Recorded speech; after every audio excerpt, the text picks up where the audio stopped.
Hello and welcome to The Curator on Monocle Radio with me, Charlotte Cardin. Over the next 60 minutes, we'll be bringing you some of the very best interviews and reports from the past week of coverage across our station, with highlights from our studios here at Midori House and from around the world. This week, we explore the race for icebreakers and why the Arctic is the next geopolitical frontier. Then we sit down with Pulitzer Prize-winner Tim Weiner and explore the role of forensic architecture and head to Vietnam to sample the local cuisine. Also ahead, how about we go back into the studio and we translate the verses and make a bilingual version of Feel Good? We meet the Canadian pop star Charlotte Cardin in our Paris studio. All that and much, much more coming up over the next hour here on The Curator with me, Charlotte Cardin. So welcome to this week's episode of The Curator. This week, Canada, the UK and the US have all expressed an interest in buying icebreakers. These are the giant vessels built to crush through Arctic ice that's several meters thick. The US, it is said, wants around 40 of them. After all, Donald Trump is going to need them if he's going to have Greenland. But they are expensive and are hard and slow to build. So why this rush? Monocle's Emma Nelson spoke to Victoria Mitchell, an analyst at Control Risk's Maritime Security team, to find out more. So icebreakers, the thing to think about them is that they're about access. Now, the Arctic has been a space of cooperation, it's a space of regulation for a long time. And these countries, including the ones you've mentioned, have also wanted icebreakers for a long time. What's changing is the increased access by vessels for an increased period of the year. And that's something that these Arctic states, both the ones you've mentioned and the other Arctic states, all want to secure and to ensure the safety of for the increased periods of the year when they would like vessels to be able to access both increased trade routes and the ports that they control. So this is all about effectively access to whatever the Arctic can give, either whatever it holds, but also whatever it can allow passage to and from. The Chinese and the Russians are already very good at this kind of thing, and they already seem to have quite a few icebreakers up in the Arctic and are making them as well. So if you can place this in a bit of context, how far ahead are they in the race for the Arctic and its resources compared with the likes of Canada, the UK and the US?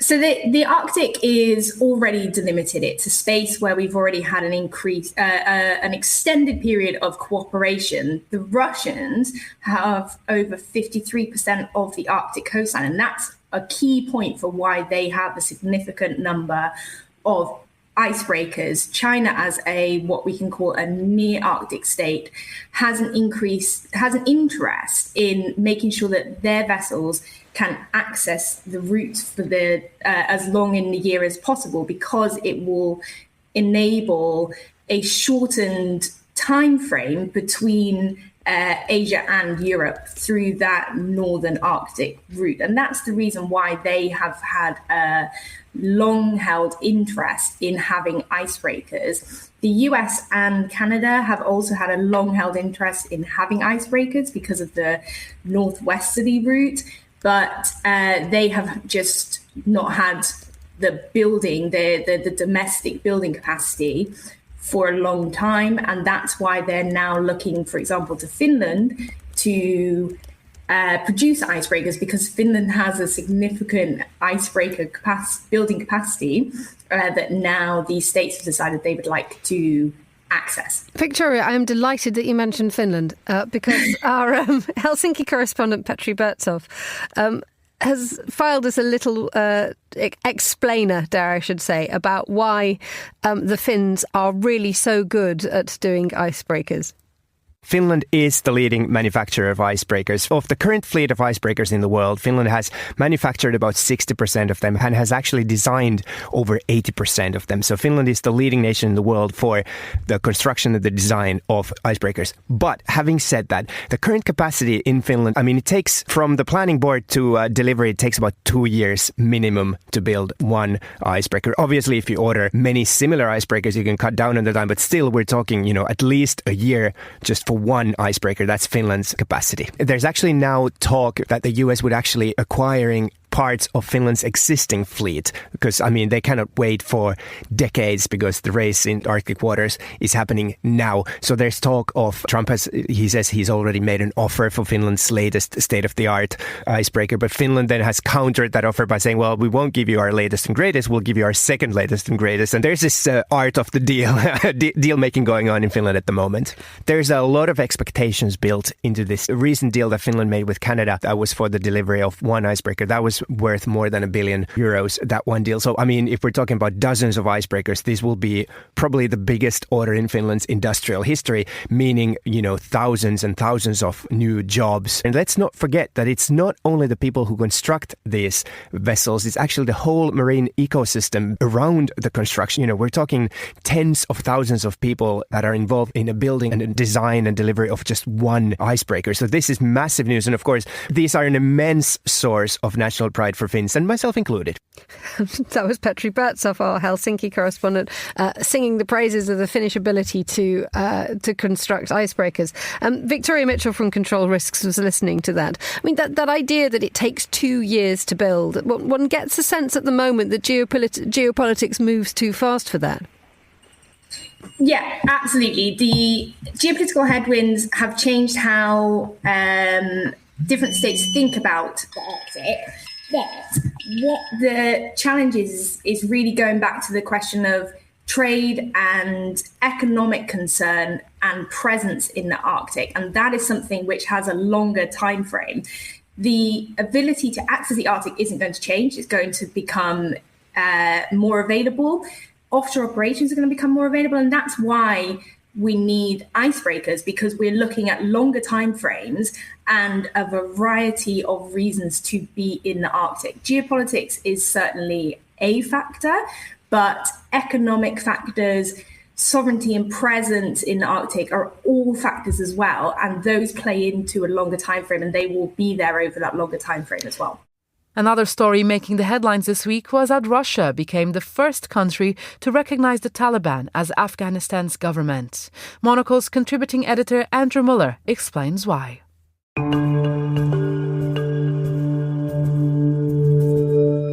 The first time the Taliban ran Afghanistan, from around 1996 to 2001, they rather struggled for friends.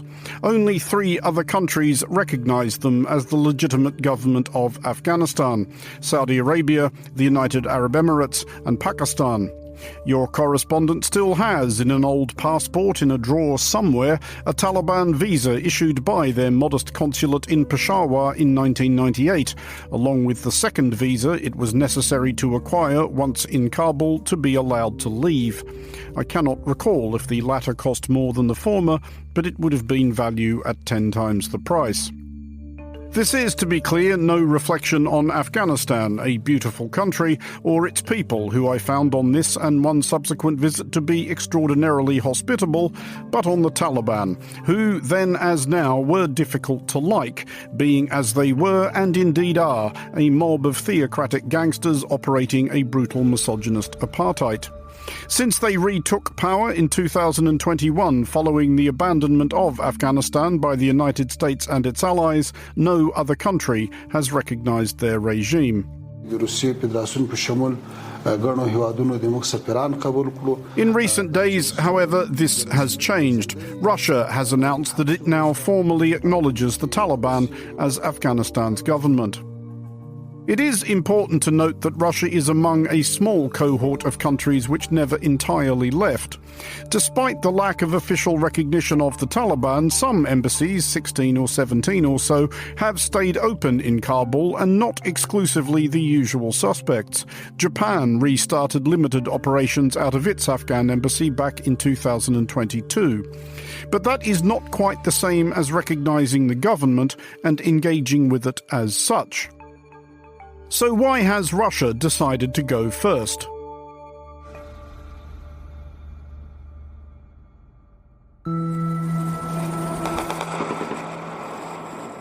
Russian troops invaded Ukraine, a free and sovereign country. We condemn this barbaric attack.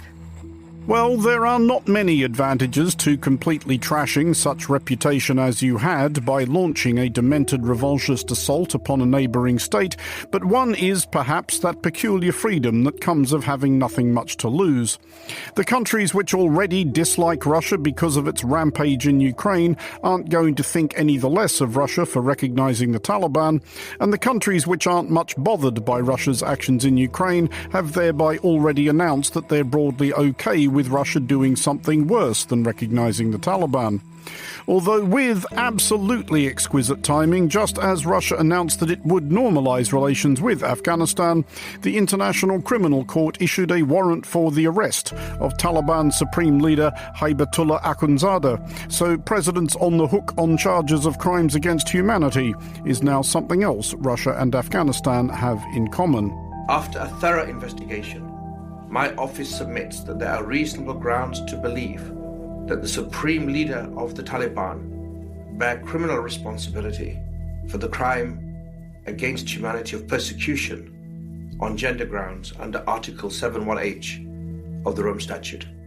There is also, it might be plausibly argued, an element of resignation to reality on Russia's part, which is to say that, like it or not, the Taliban are the government of Afghanistan. There appears little prospect of this changing, so it's either deal with them or don't deal with Afghanistan at all. And it's not like the world isn't full of regimes of assorted shades of ghastliness which are invited nevertheless to send ambassadors to and receive ambassadors from the broadly civilized world. There is still, for example, a Russian embassy on Kensington Palace Gardens in London and a British embassy on the Smolenskaya embankment in Moscow. And maybe Russia has learned at least one lesson from history to the effect that there's an easy way and a hard way to secure the cooperation of Afghanistan. The Soviet Union tried the hard way between 1979 and 1989, attempting to subdue Afghanistan by force before folding in the face of guerrilla resistance from the Mujahideen, the Afghan militias who were in some respects precursors of the Taliban. That war is believed in some quarters to have precipitated the Soviet Union's collapse a few years later, although the Red Army's total casualties in a decade in Afghanistan were roughly equivalent to a bad month for the Russian army in Ukraine now. Nevertheless, what actual benefit is there to doing this? Russia does have legitimate concerns about Afghanistan becoming, again, a haven for terrorist groups. The attack on the Crocus City venue in Moscow in March 2024, which killed 145 people, was claimed by ISIS-K, the franchise of Islamic State which operates out of Afghanistan and regards the Taliban as liberal lightweights. In recognizing the Taliban, Russia may hope to make a friend of their enemy's enemy. There is also the fact that, what with one thing and another, Russia now struggles for European customers for its oil, gas and other exports. A pipeline and/or railroad from Russia to Pakistan via Afghanistan would offer Russia greater access to Asian markets and the Indian Ocean. And though Russia has gone first, it will not be the last. After a discrete interval, expect similar moves from China, Iran, Pakistan, Egypt, Iraq, Malaysia, Turkey, and others which have already welcomed Taliban-appointed emissaries of one kind or another. It would be unsurprising if at least some of the Western world followed them. Everybody has always wanted something from Afghanistan. If they didn't, its history would have been a lot less eventful. For Monocle Radio, I'm Andrew Muller.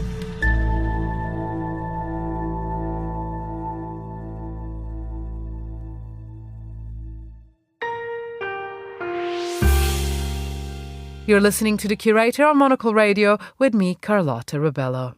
Now, what can the built environment reveal about war crimes? That's a question that experts at Forensic Architecture ask on a near daily basis. The award-winning research lab has made it their mission to, in their words, use architecture to confront power. Monocle's contributor Alan Whedon met founder A.L. Wiseman to understand what architectural forensics is all about. Sometimes I even say I'm an architectural historian, and you can be sometimes a historian of a split second. This is E.L. Weitzman. He's a British-Israeli architect best known for his research lab Forensic Architecture, based at London's Goldsmiths College. So this is the main room. When you come here, it's I guess, it looks something like an architectural studio and something like a newsroom. Founded in 2010, the lab's a collective of experts working across architecture, the arts, and human rights. Together, they study the built environment to investigate the things states and corporations would prefer to keep hidden. They don't work on behalf of authorities, but rather at the invitation of those with less power, who often have been on the receiving end of violence. Past investigations have looked at police killings, corporate negligence, to state-sanctioned genocide.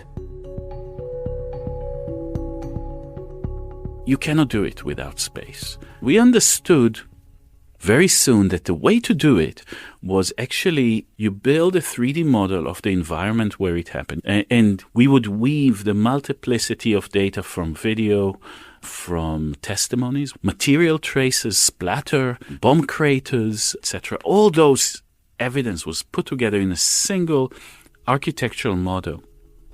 And you could start build a narrative between those points.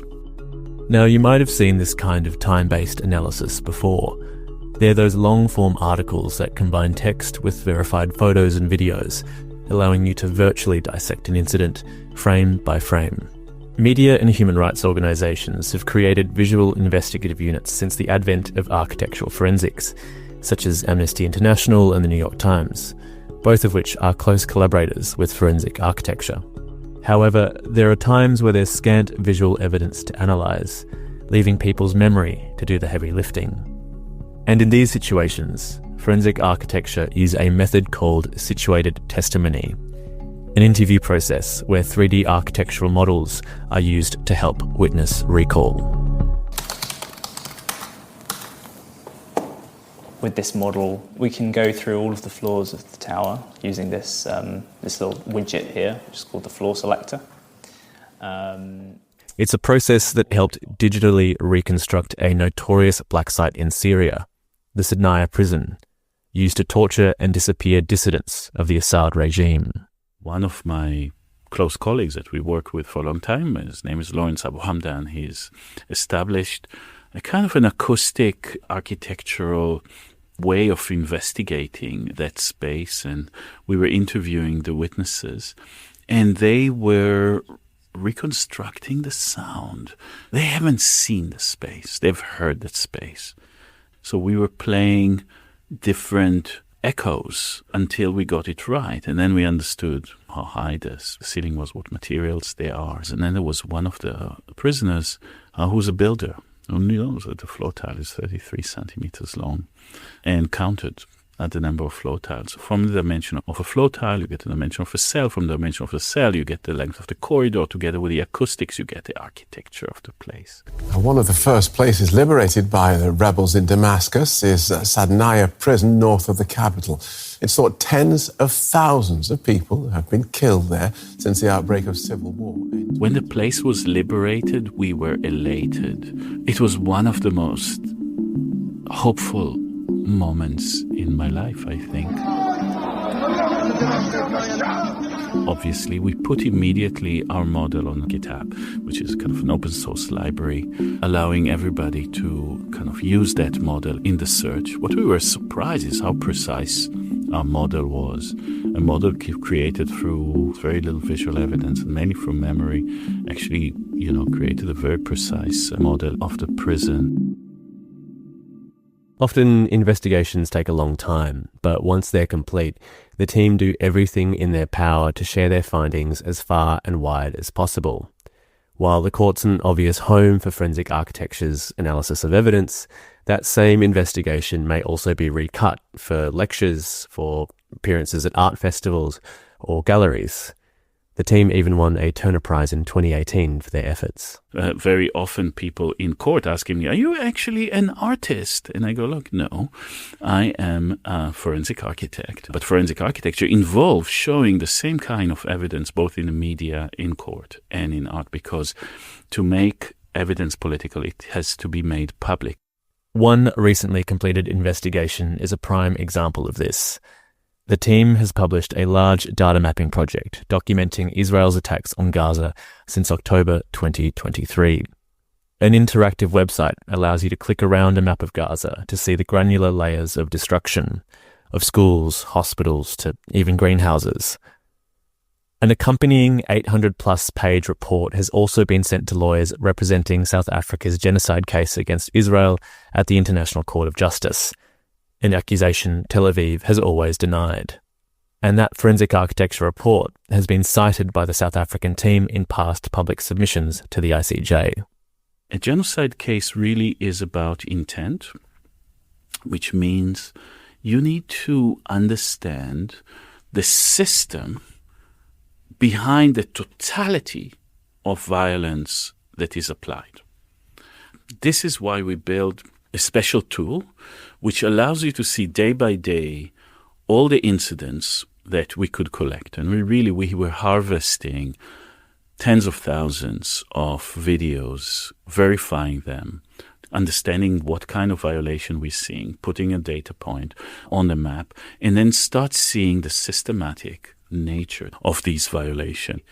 As an Israeli-born person, there's nothing more painful than recognizing that the place where you've grown in is accused, and you are actually part of building a case that it is committing genocide against Palestinians in Gaza.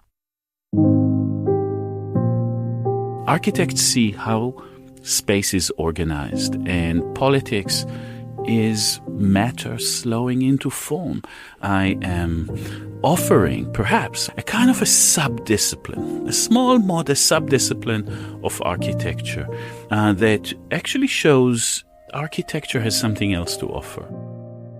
Is there something in architecture that can actually be a force that confronts power rather than surrenders to it? Now, it is an axiom of all intelligence services that their failures are public and their successes are private. Tim Weiner's 2008 history of the CIA during the Cold War, Legacy of Ashes, was acclaimed by everyone but the CIA, who provided probably its most resonant endorsement by publicly deriding it. Tim has now written a sequel, The Mission, the CIA in the 21st Century, which concentrates on the CIA's extremely mixed record in the war on terror. Andrew Muller spoke to Tim Weiner earlier, and he began by asking whether the CIA keeps making mistakes for the same reasons. Intelligence work is a human endeavor and as such is prone to failure. But the trouble for the CIA today is the President of the United States is the greatest threat to American national security. He has imposed, first of all, ideological tests for promotion at the CIA. And ideology is the enemy of intelligence. If you're an ideologue, your mind is made up and you don't want to be confused with facts. Trump has a deep hatred of the CIA and indeed the entire American national security establishment, which he sees as the capital of the deep state. And he is determined to undermine it by appointing a coterie of crackpots and fools and sycophants to run American intelligence. Has that been a commonplace, though, throughout the agency in the period covered in this book? Because there's a quote attributed to Leon Panetta, who was director at one point, where he says the intense determination to accomplish the mission influenced the judgments that were made. Yes, that was the case where CIA invited an al-Qaeda double agent into its outpost at Khost, Afghanistan, and 7 CIA officers were killed by a suicide bomb. The mission has changed in the last 25 years. At the turn of the century, the CIA was groping for a new mission. The collapse of the Soviet Union had left it bereft. How could it be a great intelligence service without a great enemy? Then, shortly after the turn of the century, the mission became clear. It was counterterrorism. The CIA was not set up to be a paramilitary organization. Prior to the immediate aftermath of 9/11, it had never assassinated anyone. It was not set up to be a killing machine. But that is what it became. And so people who had spent the previous 15 years targeting terrorists, and by targeting, I don't mean putting warheads on foreheads, I mean identifying them and finding out everything about them so as to recruit them, if possible, they turned their talents on the Russians. They wrote a manifesto called A Call to Arms. And so the mission became penetrating the Kremlin, and it succeeded in stealing Putin's war plans for Ukraine. And, you will remember that at the end of 2021, the beginning of 2022, the United States, armed with the CIA's intelligence, tried to tell the world that Putin was about to launch a military invasion of Ukraine. And the world said, oh yeah, really? Aren't you the people who said Saddam Hussein had weapons of mass destruction? Are you quite sure about that? Well, they were right. And it didn't stop the war, but it certainly served as a unifying force to get NATO allied with the United States in trying to fight the Russians. The CIA had been essential to the survival of Ukraine ever since the Russian invasion of 2014. Well, now that mission is in great danger because the President of the United States disdains Ukraine. We're proud to support the craft of journalism. UBS brings you the latest news from around the world. Be part of an international network that brings together leading insights, research, and technology across 24 time zones and 12 key financial hubs, with you at the center of it all. UBS. Banking is our craft.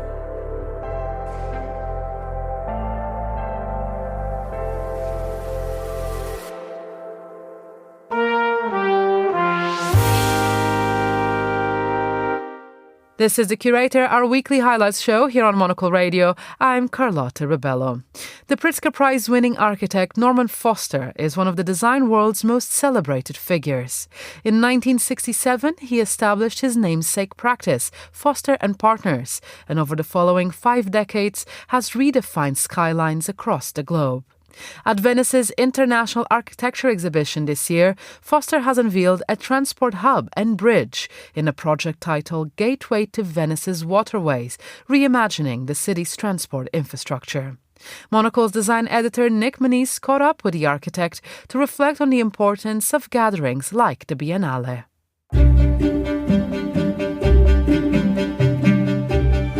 I think Venice is an interesting catalyst. Perhaps events provoke responses. The Biennale is certainly in that tradition, and the birth of many of those pavilions go back into the early 20th century.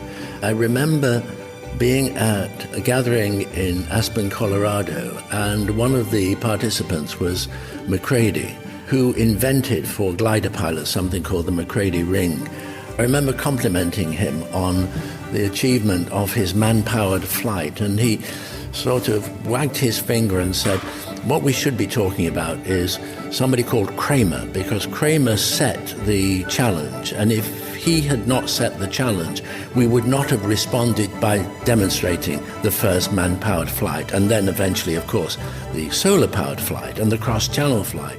In many ways, the relationship here, whether it's Venice or whether it's Porsche, who have encouraged us as a foundation to create something which demonstrates a number of points, whether those points are about mobility or the ability to use very simple materials with highly sophisticated computer analysis and design to create something which is very much a talking point. And to provoke, to experiment, to explore, to discuss. I think that coming full circle, Venice is a very important catalyst. Let's talk a little bit about the bridge, and people are going to see this bridge, they're going to see this prototype over the coming months. What do you hope they take away from experiencing it? That mobility and exploring new forms of mobility can be fun, can be enjoyable. I suggest that if you go down there and you either get on one of those water bikes and start to pedal across the lagoon and somebody photographs you, they'll find you smiling. And that provokes, well, what if instead of just you pedaling, what if that was an alternative to a boat and it could take 2, 3 or 4 people? And instead of somebody pedaling, it's an e-vehicle, but it's soft and squidgy. What if it's robotically controlled? What if you punch in your destination and it just takes you there? What if you're on your iPhone and you want one and you want to cross the lagoon and you dial it up and it comes and you get on it? Whether it's a conversation over lunch, whether it's this kind of exchange, it stimulates thoughts about the future. And really, the future is now. Today is the first day of the future. Nothing happens by accident. Nothing happens by chance. It's designed either badly or well, or without too much thought, casually, but is still designed. And we know that we can improve the quality of all of our lives through good design. And it's not about how much you spend, it's about how wisely you spend it. It all comes down to attitude of mind. Now, Couture Week started in high spirits with Michael Ryder's highly anticipated debut at Celine.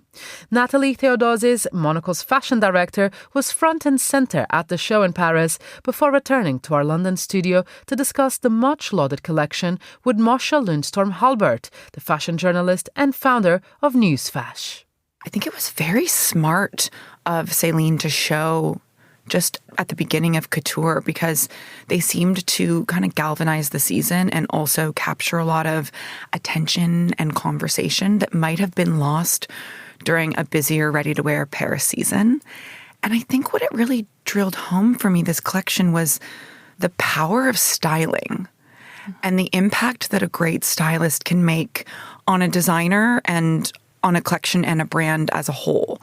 So I'd love to talk about Michael Ryder, but kind of first and foremost, I think we need to talk about his stylist, Brian Malloy. I think so. You're such a good point, because that's part of the success, right? It's not like he showed something that was completely new or anything that we haven't seen before, but it was done so thoughtfully, and like you said, the styling was so on point. All the quirky accessories and then the way they combine color is so interesting. And Brian Malloy, I mean, he's behind the row. He's behind a lot of Tory Burch, Issey Miyake. I mean, what range? What is it about him, you think? What's that magic touch that he brings to a collection? Well, first off, he has such a knack for accessories and accessorization, if that's even a word. But that is really important for these brands, especially LVMH, with kind of softening profits, and sales have been down at Celine recently. So they needed this like injection of desirability, because it had been a bit of a lull period with Eddie leaving, and I think people knew what to expect at Celine for a while. But I love looking into people's backgrounds and understanding where they've been in terms of where they are now. So if you look at Michael Ryder, for instance, I mean, he came from Polo Ralph Lauren, which he completely transformed. And I think you see it all around London, but even just like the Polo ads and their art direction and their collateral, it's so much more fresh than it used to be. And that was really the Michael Ryder impact, because everyone loves this idea of classic wardrobe staples or seeing preppiness done right, where it's not obnoxious and it actually feels evocative and cool. And he knows how to do that. But then also he had worked with Phoebe Philo at Celine as well. So it's really that background. But then I saw in the collection, and I'd be interested to hear what you thought, considering that you were there, I could see a bit of the Michael Kors at Celine. Remember, Bernard Arnault brought him over in the 90s to make it a bit more commercial and bourgeois at the same time. And then I also saw the Eddie Slimane nods with like the skinny pants again and some of the tailoring. And then the Phoebe Philo references seem to me to be there too, with some of these scarf details and the dresses and the oversize and the emphasis on outerwear and the irreverence. And it seemed like he had all these different ideas, and then his stylist, Brian Malloy, brilliantly distilled it into looks that felt fresh and new, but still referential, which is really hard to do. This is The Curator, our weekly highlights show here on Monocle Radio. I'm Charlotte Cardin. Now, how do you compose a soundtrack to capture the feeling of a city? That was a task that faced musician Louis Felber on Too Much, a new Netflix rom-com set in London, which he co-created and executive produced alongside his wife Lena Dunham. The story is loosely inspired by their own transatlantic romance. Monocle's Laura Kramer caught up with Louis and one of the show's stars, Will Sharp. Louis began by telling Laura how he approached scoring the series. London, it does sound different to New York, you know? There's more sky, more cloudy. Yeah, that sort of synthy, fuzzy, kind of cozy but cold feeling. I work very closely with Lena on this, and also my music partner Matt Olchin, who co-produces, and we co-write together. We've been working together for like nearly 10 years now. When we first wrote the first scripts, it was like songs that already existed in the world. But then, we decided on these songs, which later became part of our album Experience, which is also out soon. And then the score, the sort of buzzwords that came up a lot was like cloudy, Simpsons wave, Unplugged in Nirvana Unplugged in New York, Frank Ocean producing Nirvana Unplugged in New York. And that's kind of what the score sort of began as. That was like an extension of the sort of acoustic-y, mellotron-y sound of these songs. Everything in my head in music like starts with a song, And then in this, it was like a show, 10 episodes, and the world just kind of comes out of that. Now, in the series, Jessica is a New Yorker who moves to London after a breakup. I wondered, if you were to pick another city to move to, what would you be looking for? And I ask this because our Quality of Life issue of Monocle magazine is on newsstands now, and it deals with exactly this topic. Will, it be great to start with you? For some reason, while he was there, I was like, just thinking about air pollution. I was just like, what's the least polluted one? But then probably like, that's not the most exciting. I guess you like culture, any kind of culture, and like the opportunity to meet different kinds of people. What about you, Louis? I think my answer would be kind of boring, but it'd be Lima. Because I'm my mum's Peruvian. I got a lot of family over there. So it would just, I've lived in London all my adult life, and it'd just give me a chance to sort of see that side of, whenever I go there, I feel English over there, and I feel not English here. So it'd give me a chance to sort of lean into that a little bit more. Also, the food is amazing. And just finally, the series has an incredible cast. Of course, Will, your co-star Megan Stalter, but also appearances from Richard E. Grant, Naomi Watts, Sandra Scott. Will, your career has really taken off post White Lotus and the Oscar-winning film A Real Pain. Did you have to audition for this? And what was it like working with these other incredible actors? I mean, so I met with Lena kind of to talk about it. So I didn't have to audition per se, but I guess it was like a kind of, well, does this feel like it'll work? And quite like when you were talking about how you feel, your identity being split between sort of Peruvian and British, like things would come up like that. I also had similar feelings about like having grown up in Japan and then moving to England, and there was a few things that were like, okay, and then tiny things like the character plays five-a-side, and I was like, I play five-a-side. But no, it felt like quite quickly there was like from my point of view, anyway, very easy like creative chemistry, and then started talking about it, and in terms of like working with the other actors, I mean, it was just like a real pleasure, because basically every week you got to meet some other hero and then work with them. And working with Meg, like, she's so kind of funny and instinctive, but also very sensitive and kind of like kind. And so, I don't know, that part of it also felt like didn't really need to overthink it. It was just kind of like jump in, and it was always really clear what the story was. So. And also, like, Lena leads with joy, like the whole set, every day you come in. It's incredible to see someone orchestrate that for so many people that work on a set, it was a really good energy from start to finish. Next, we're heading to Sapa in northwest Vietnam. Its cooler climate, verdant mountain vistas and delicious local delicacies make it a popular holiday spot. Here, Monocle's Lily Austin finds out more.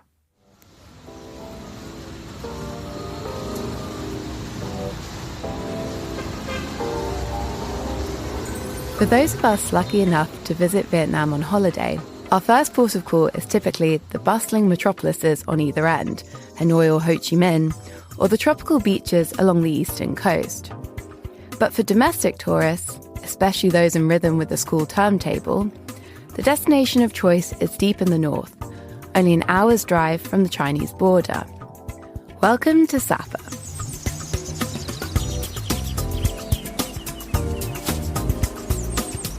Nestled in the Hong Li Son Mountains overlooking the rice terrace fields of the Muang Ho Valley. Combining traditional Vietnamese and French colonial architecture, there is a distinct alpine resort sensibility to the town, of course helped by the inescapable misty mountain vistas, not that you'd want to escape them. But this isn't the urbanist or the concierge. You're here for the grub, so let's get to it. You've probably heard of pho, or as I was mistakenly calling it until this trip, pho, oops. But have you considered it as a breakfast food? For the Vietnamese, this is the typical time of day for the noodle dish, and is particularly good at Con Su Ong Ha. The restaurant is named after its signature dish, Con Su, which literally means dry food in sauce.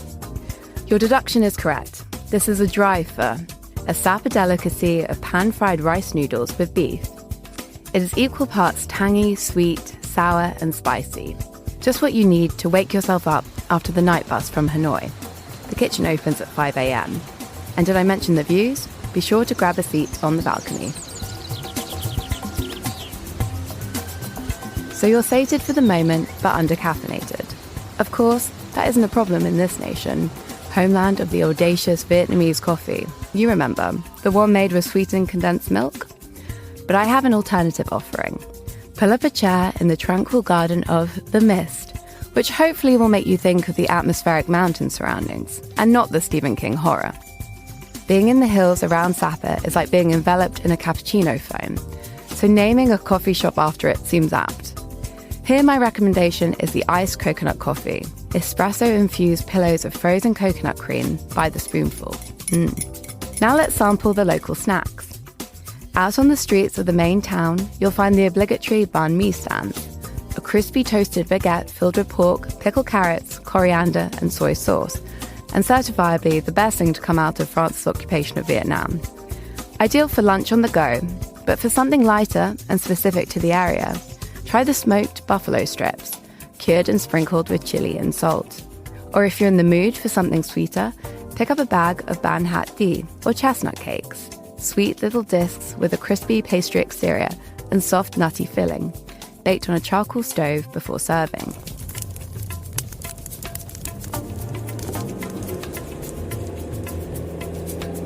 Moving deftly to lunch, and for yet more beautiful scenery, head slightly out of town on the road to Muang Ho Valley and alight at Good Morning View restaurant. The clue is in the name. Take a seat on the veranda and order a glass of frozen lime, an alarmingly refreshing, slushy-like beverage I've been failing to recreate at home ever since.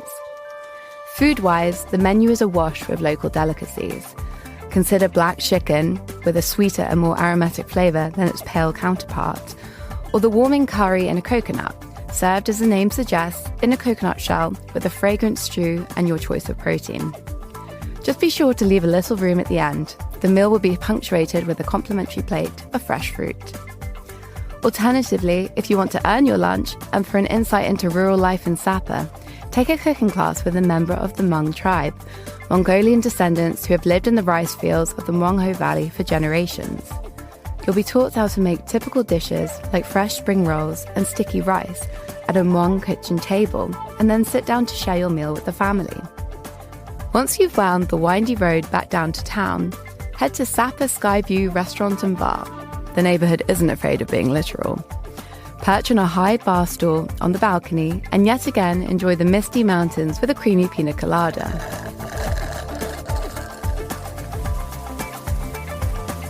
If you're peckish, try the salmon sashimi. You won't find a lot of fresh seafood in this neck of the woods, but the rivers are bountiful with salmon. And I was pleasantly surprised to find that the sashimi wasn't just a plate of raw fish, but served with nori wraps, fresh vegetables, and a spicy sauce to build your own salmon rolls. But I'm not finished with the fishy recommendations. The other signature dish of Sapa and an experience not to be missed is the salmon hot pot. Ideally at Moment Romantic Restaurant. Yes, the name alone is enough to get you through the door, but you must stay for this dish. The delightful staff will talk you through the process as they set up a cooker at your table and bathe a plethora of vegetables, rice noodles, and wafer-thin slices of salmon in a soupy broth. Chili and soy sauce to taste before slurping to your heart's content. Or, if you haven't yet tired of the mouth-watering view, make a sunset reservation at Sailing Sapa and order the tasting menu. Imagine quotation marks as I say that. A more accurate description would be feast. My dining companion and I barely made it through half the dishes, and we're not light eaters, but it is worth it to sample the best of what Sapa has to offer, including sour duck broth, slow-cooked pork, little crispy fish, and fern leaf salad. It is a dining experience not for the faint-hearted, but feels nourishing and homely, yet somehow still light and refreshing. Now sit back and watch the sun go down, I'll say it one last time, over those beautiful rolling hills. From Monocle, I'm Lily Austin.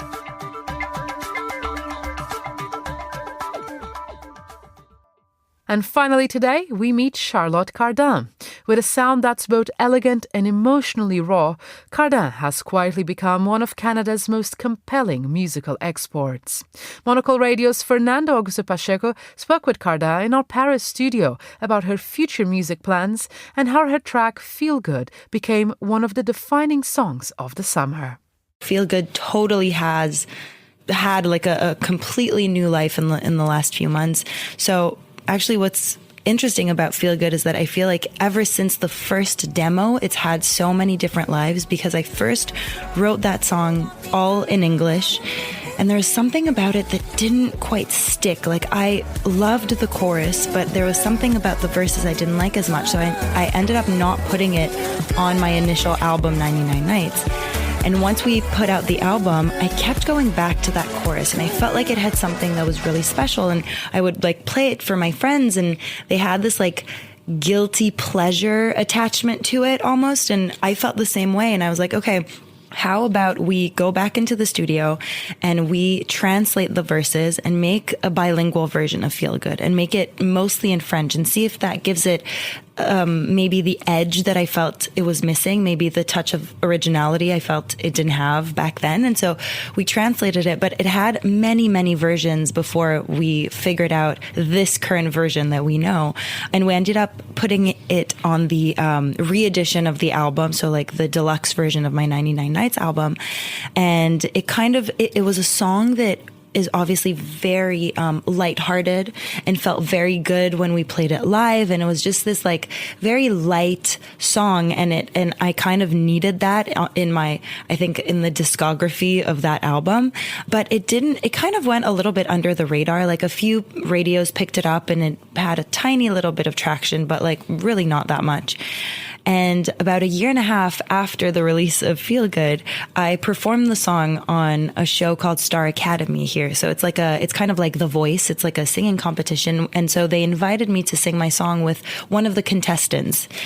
And from there, it just kind of snowballed into a huge TikTok moments. In the following days, thousands of videos on TikTok were using my song Feel Good. And then a few days or weeks after that, all the biggest radios in France really started playing it like massively. And so it really... You're literally on the top 10 of the French charts. Yeah, and Incredible. it's been in the top 10 for the past few months. Like, it's just kind of staying up there, which is such a big surprise and a lovely surprise in my life, because the music industry now goes so fast. There are tens of thousands of songs that are put out every single day on platforms. And so you kind of expect music to have a much shorter life expectancy. And so to see my song kind of blow up almost 2 years after its release is just really encouraging and kind of super exciting for the future. You make me feel good. Sur ma taille, on s'en dans le taxi, c'est vraiment super sexy. You make me feel nice. And I think TikTok obviously has some disadvantages, but for that, I think it's special because it can actually help songs that came out years ago have a moment. Like I think of that Fleetwood Mac song that's been completely discovered by a new generation. Obviously, it always stayed a classic, but you think of Kate Bush, who is now super popular among Gen Zs and all of that, and that's because TikTok has that power to kind of just show songs to a lot of people. And so that's kind of what happened with Feel Good. Well, that's all we've got time for on this week's edition of The Curator. The show was produced by David Stevens and presented by me, Carlotta Rubello. Join us again next week to hear some of the very best of the programs across Monocle Radio. Goodbye and thanks for listening.